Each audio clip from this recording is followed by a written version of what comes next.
Great. So first of all, thank you very much for the invitation. I'm happy to be participating in this event, even though for a limited period of time, because as I said, I have a sick kid at home and I'm afraid I won't be able to follow the whole discussion. But if there are any questions after my presentation, perhaps I'm able to answer them. First of all, how much time do I have? Is it 15 minutes? Do I understand correctly?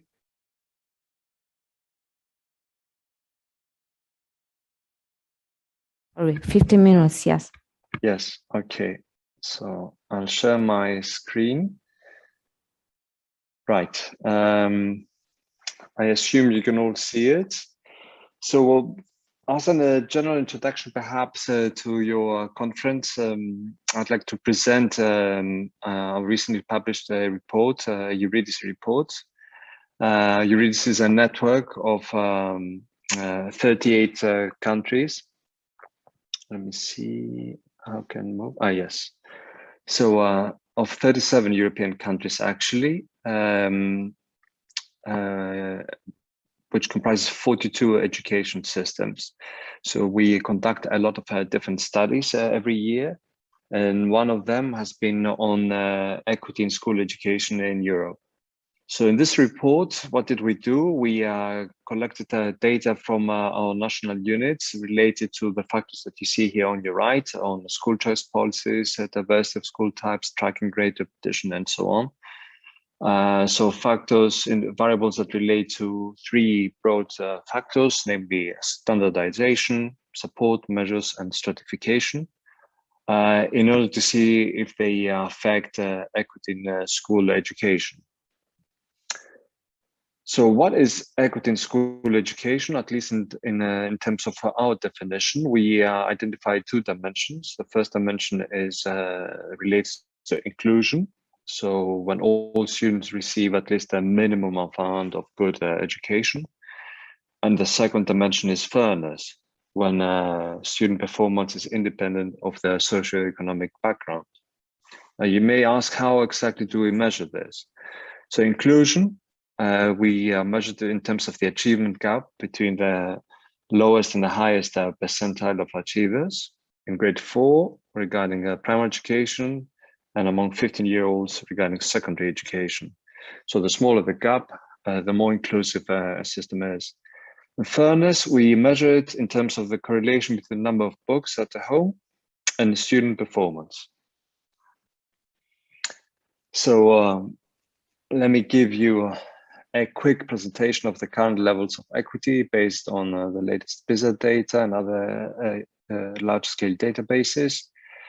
You see here that these countries on the top right corner, they cannot be considered equitable, so they are less equitable than the average in terms of the impact of the socioeconomic status or background and the achievement gap. And exactly the opposite is the case in the lower bottom left corner of this graph. So I had a look, and Italy, if I remember correctly, is doing fairly well. Let me identify again Italy. Well, yeah, it has a relatively weak impact of socioeconomic status, but not so great in terms of achievement gap. It's in the bottom right corner. Another very important variable for studying equity is the level of academic segregation. And by this, we mean the uneven distribution between schools of high and low performing students. So if there are more low performing students in certain type of schools or in some schools, then we could say that there's a kind of segregation. And here in this figure, again, you can see where the different education systems fall. So above average, in the bottom right, in the top right corner, below average, so better actually in the bottom left corner. And Italy is somewhere in the middle, as you can see. It's just below the reference axis. So it's doing well in the secondary education. What did we do? I go straight to the essence of our analysis, if you like. So we tested different factors, so all the ones that showed you in my first screen. And here we identify the factors that are proved to be statistically significant in terms of inclusion, so achievement gap in primary education. And you can see that academic segregation is highly significant on the achievement gap. And so the question is, what influences academic segregation? What we found is funding per pupil in terms of purchasing power standards. So the average funding is important. It reduces the level of academic segregation, but a bigger sector of government-dependent private schools has a negative impact, has a positive impact on academic segregation. So if you're wondering, this is how the public funding per pupil looks like in Europe, at least in 2016, and this is the data we used. You see, perhaps not surprisingly, that relatively richer countries can afford to spend more money on primary education. So countries such as Luxembourg, Switzerland, Iceland, Norway stand out, Austria. Whereas the rest fall somewhere between 6,000 and 8,000 PPS per student. In terms of inclusion in secondary education, again, academic segregation matters. So the more segregated, the greater the achievement gap, so the less equity we have. What influences academic segregation?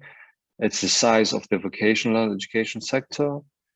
It's academic segregation in primary school at grade 4, and also the age of first tracking.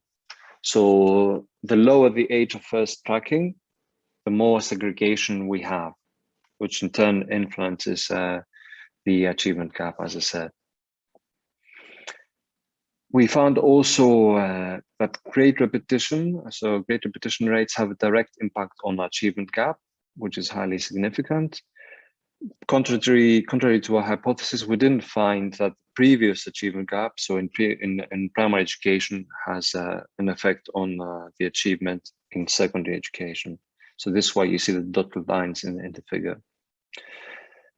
In case you're wondering, how does tracking look like? You see some differentiation in Europe. So in a few countries, we have tracking starting quite early. So especially Germany, Austria, but you see in the Netherlands, in Flanders, Ireland, Turkey, amongst other countries.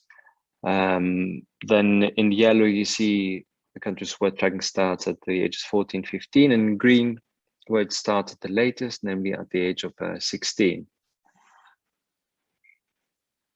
And grade repetition, which we identified again as a direct influence to academic achievement.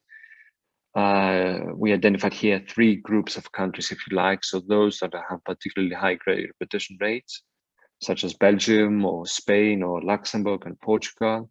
Then a medium grade repetition rate level, Germany, France, Italy is here, the Netherlands, Austria, and so on. And the majority of countries have a rather low grade repetition level, so below 5%.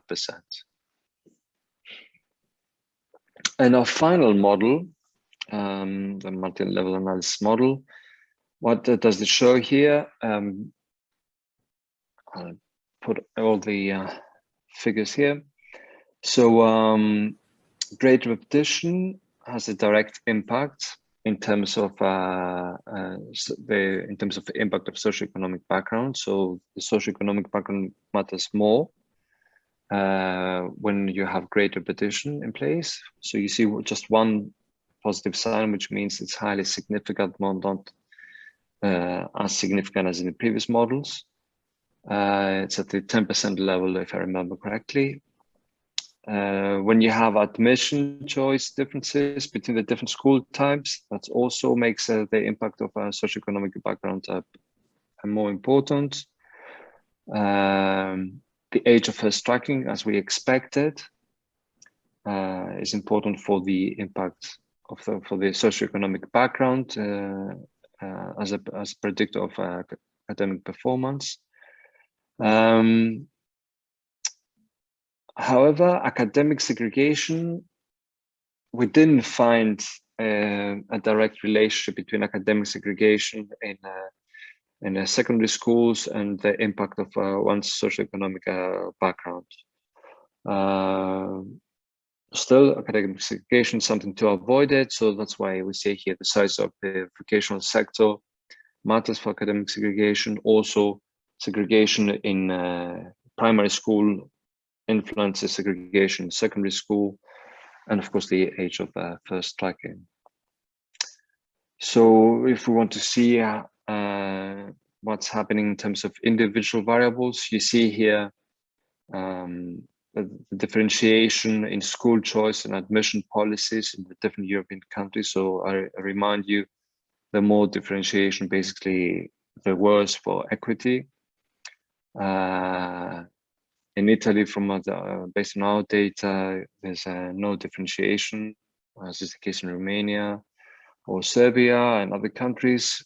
Some differentiation, few, and again, so more or less evenly divided in Europe. Those that have some more significant differentiation in school choice and admission policies. What we also found is that early tracking, which is one important predictor for equity, goes together with other stratification policies, which in general are bad for equity. So you have, for example, medium or high degree of repetition in the countries that you see on your left, so in Belgium, Ireland, Luxembourg, Netherlands, but also in Germany, Hungary, Austria, Slovakia, Switzerland, and Turkey. And on the right side, you see differentiation. So in Czechia, Latvia, Germany, Hungary, Austria, Slovakia, Switzerland, Turkey, and all these countries, all these three groups, you have also early tracking. So our conclusions, and I'm not sure I've used all 15 minutes or more. Basically, highly stratified systems have lower levels of equity, especially the secondary level. And policies, which we also examined, but are not shown here, intended to counterbalance stratification, such as school autonomy and accountability, or support to disadvantaged schools or students, and other additional opportunities to learn, so extracurricular learning, cannot on their own offset the impact of stratification.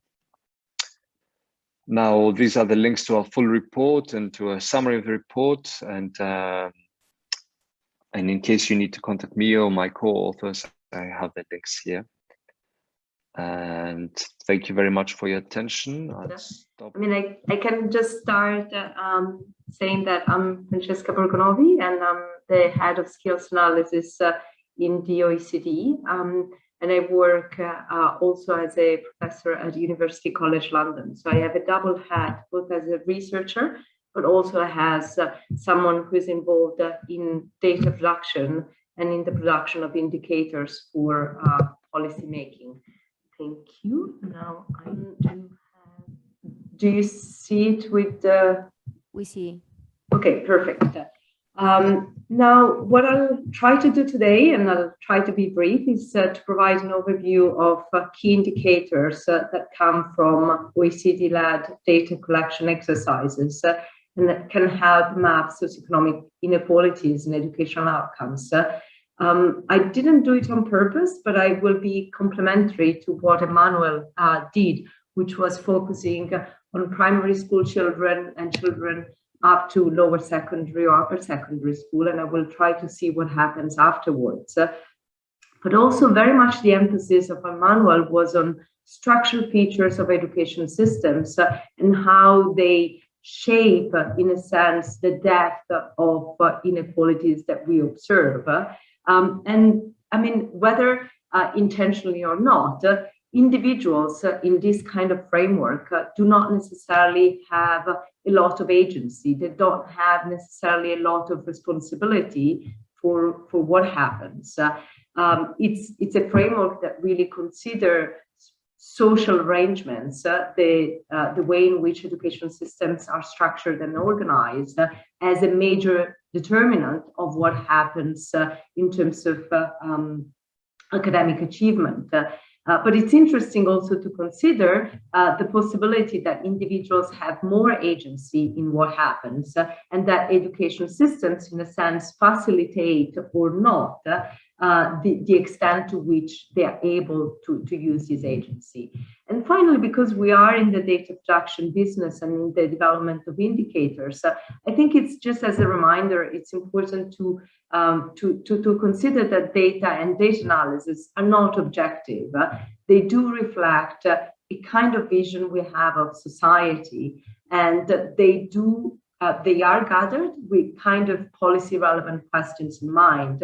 And because building data infrastructures is expensive, it actually is driven by a way in which we want to answer, or the type of answer, the questions we have determines the kind of data we have, and in a sense then spills over to the kind of answers we can give.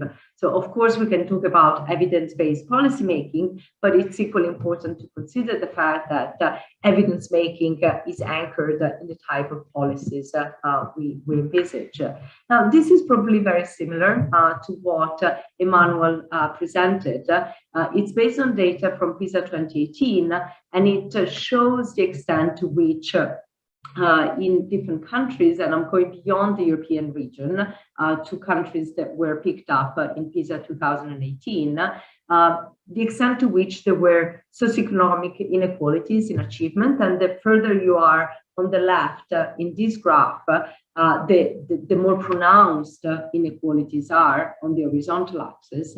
And then on the vertical axis is mean level of achievement. So the higher you are in the graph, the better your average achievement.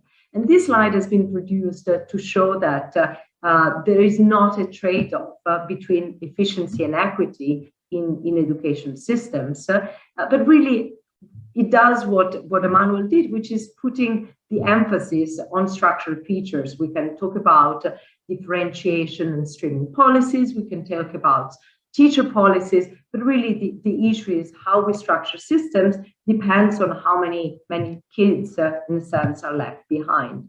Now, this is a different way in which we can use data on socioeconomic condition and academic results to have individuals that have greater emphasis, that have greater agency, but also greater responsibility for whether they succeed or not. And I'm not suggesting it's inherently better or worse, but it does consider that individuals, even when they are disadvantaged, do have resources to, in a sense, perform at high levels, and that, in a sense, structural features, education systems, but also broader social arrangements, social policies, and the like, can facilitate or not the expression of this potential.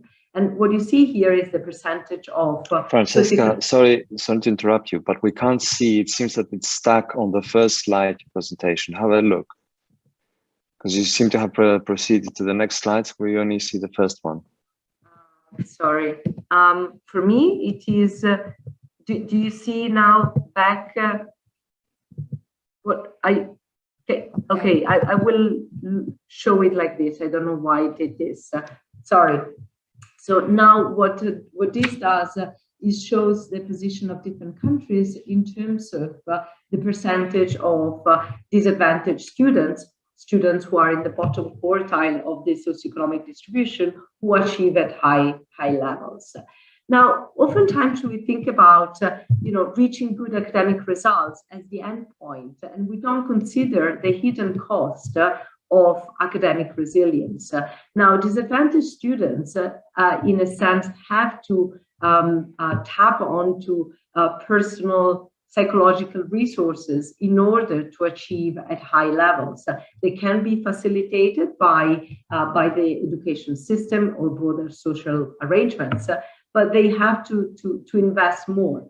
So what this slide shows is that across OECD countries, students who are disadvantaged compared to other students when they achieve very well academically generally have less positive psychological states. They are less likely to have positive feelings, and they're less likely to report considering their life to have meaning.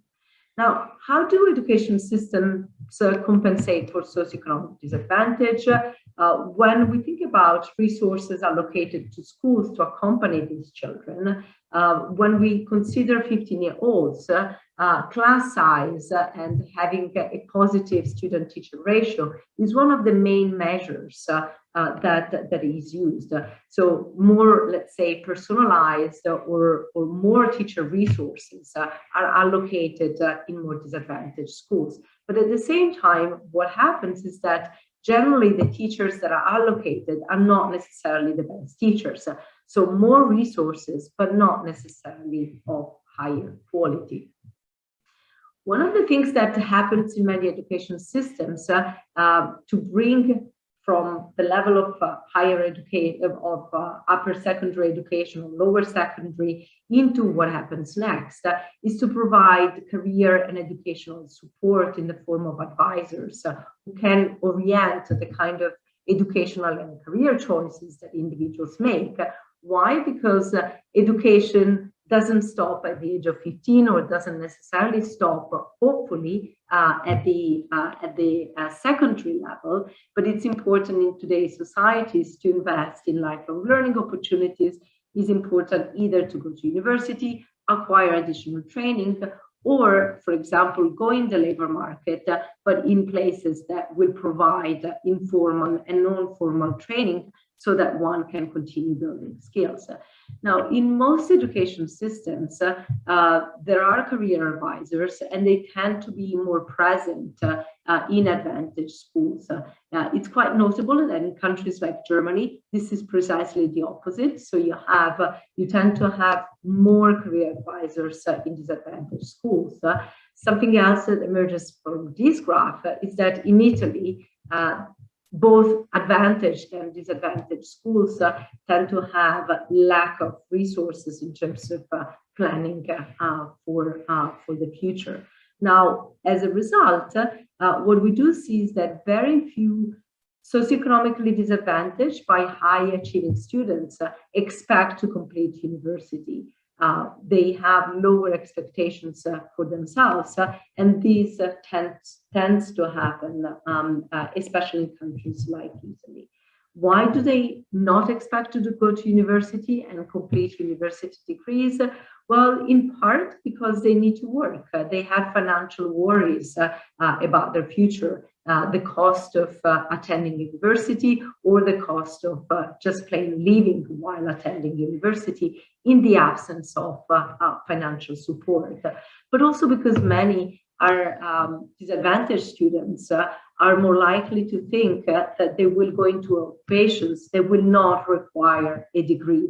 So these factors prevent many highly qualified 15-year-olds from engaging in a pathway of further opportunities for learning. And in fact, what happens when we look at investments in skill development between the age of 15 and the age of 29 in OECD countries, what we do see is that children or individuals at this point, it's not really children anymore, youngsters who come from families with higher parental education tend to have greater opportunities for investing in skills.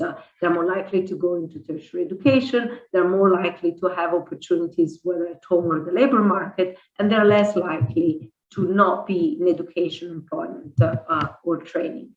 What happens?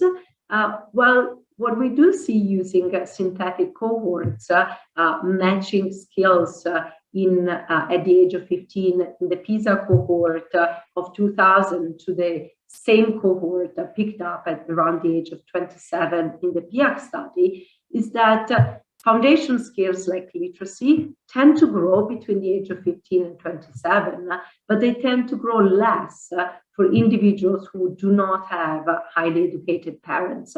So when we have a standardized measure of literacy achievement, achievement growth equals 11 points for individuals without tertiary educated parents, but it grows by 14 points on average for individuals who have at least one parent who is educated at the tertiary level.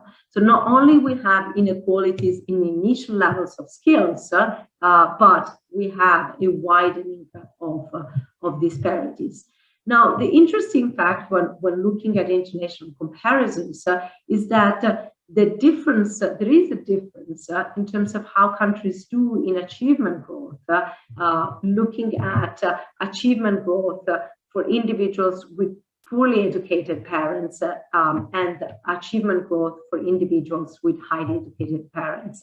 And most notably, what we do see is that achievement growth tends to be especially prevalent among individuals with low parental education in a country like Germany. So it is the disadvantaged students who tend to have a more pronounced growth in achievement between the age of 15 and 27.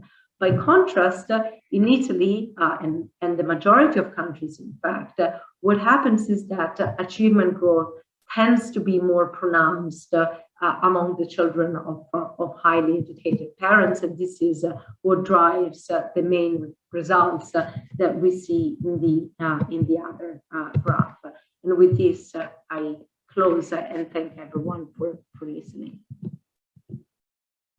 Thank you, Professor Borgonovi, for showing us how inequalities are very strong in Italy and our education system is no more an element for social mobility in our country.